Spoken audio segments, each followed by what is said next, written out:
اگر کسی اور کے لیے عمرہ کرنا ہے تو صرف طواف کافی ہوگا یا پورا عمرہ کرنا پڑے گا؟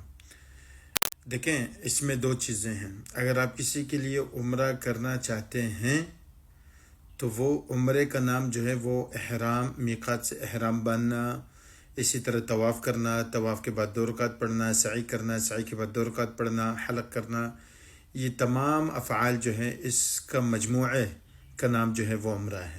ٹھیک ہے، اگر کسی کے لیے عمرہ کرنا ہو تو اس کا مطلب یہ ہے کہ ساری چیزیں آپ کو کرنی ہے۔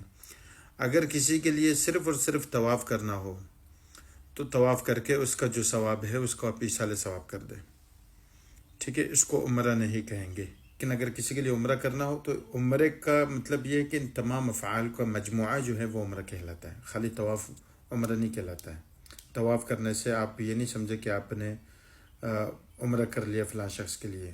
طواف الگ ہے، اور طواف جو ہے وہ عمرے کا ایک جز ہے، پورا عمرہ الگ ہے، طواف صرف الگ ہے۔ مطلب آپ نے عمرے میں سے صرف طواف کیا، آپ نے عمرے میں سے صرف سعی کیا، لیکن اب جب یہ ساری چیزیں کر لیں گے تو اس کا مطلب یہ ہے آپ نے فلاں شخص کے لیے مکمل عمرہ کیا۔